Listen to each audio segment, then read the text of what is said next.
Hi, this is Alex from Groovy Entertainment. Today we got another book on record episode to do. Today's book is Cinderella from 1965. So let's get started.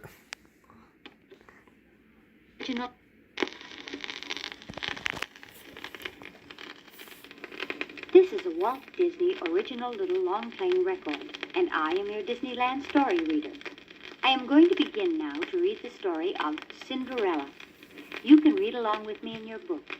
You will know it is time to turn the page when Tinker Bell rings her little bells like this. Let's begin now. Once upon a time, in a faraway land, lived a sweet and pretty girl named Cinderella. She made her home with her mean old stepmother and her two stepsisters, and they made her do all the work in the house. Cinderella cooked and baked. She cleaned and scrubbed. She had no time left for parties and fun. But one day, an invitation came from the palace of the king. A great ball was to be given for the prince of the land, and every young girl in the kingdom was invited. How nice, thought Cinderella. I am invited too. But her mean stepsisters never thought of her. They thought only of themselves, of course. They had all sorts of jobs for Cinderella to do. Wash this slip, press this dress, curl my hair, find my fan. They both kept shouting as fast as they could speak. But I must get ready myself. I'm going too, said Cinderella. You, they hooted. A prince's ball for you. And they kept her busy all day long. She worked in the morning while her stepsisters slept. She worked all afternoon while they bathed and dressed. And in the evening, she had to help them put on the finishing touches for the ball. She had not 1 minute to think of herself. Soon, the coach was ready at the door. The ugly stepsisters were powdered, pressed, and curled. But there stood Cinderella in her workaday rags. Why, Cinderella, said the stepsisters. You're not dressed for the ball. No, said Cinderella. I guess I cannot go. Poor Cinderella sat weeping in the garden. Suddenly, a little old woman with a sweet, kind face stood before her. It was her fairy godmother. Hurry, child, she said. You are going to the ball. Cinderella could hardly believe her eyes. The fairy godmother turned a fat pumpkin into a splendid coach. Next, her pet mice became horses, and her dog a fine footman. The barn horse was turned into a coachman. There, my dear, said the fairy godmother. Now, into the coach with you, and off to the ball you go. But my dress, said Cinderella. Lovely, my dear, the fairy godmother began. Then she really looked at Cinderella's rags. Oh, good heaven, can never go in that. She waved her magic wand. Salagadoola, menchikaboola, bibbidi bobbidi boo, she said. There stood Cinderella in the loveliest ball dress that ever was, and on her feet were tiny glass slippers.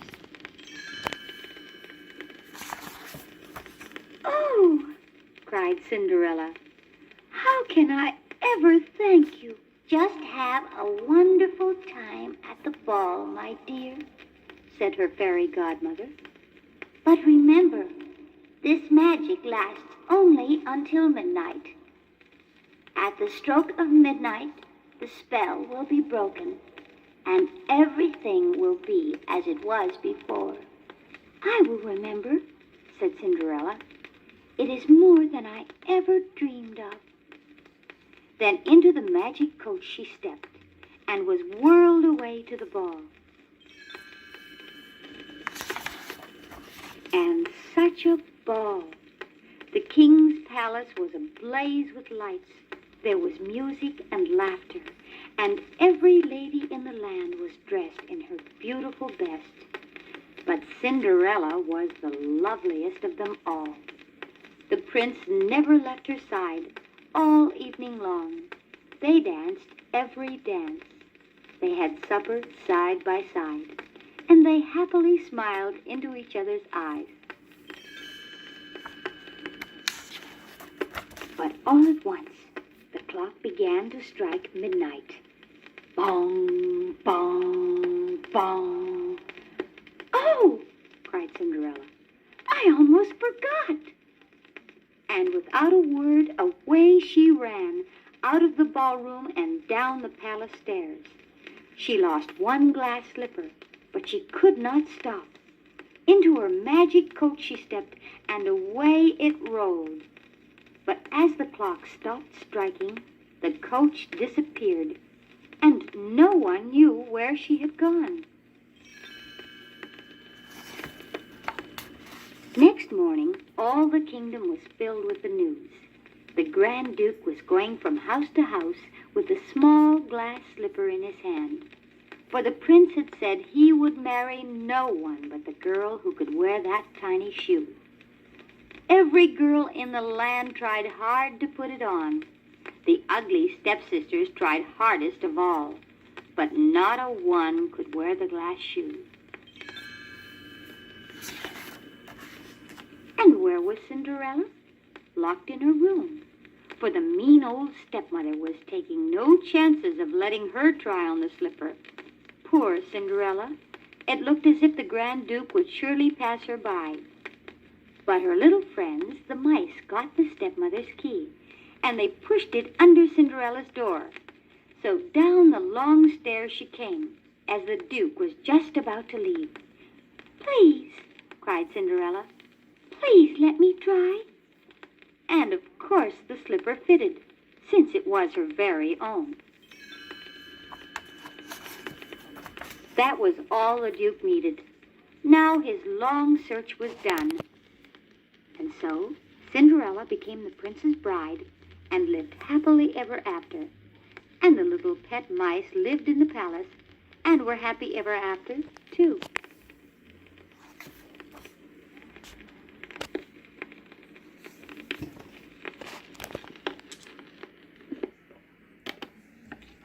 Let's play the B-side.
So that was Cinderella from 1965.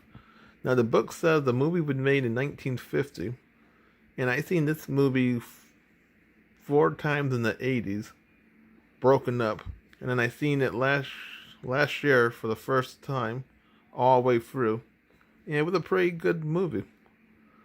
So please like, subscribe, share, and comment, and have a groovy day. And our next book will be Bambi.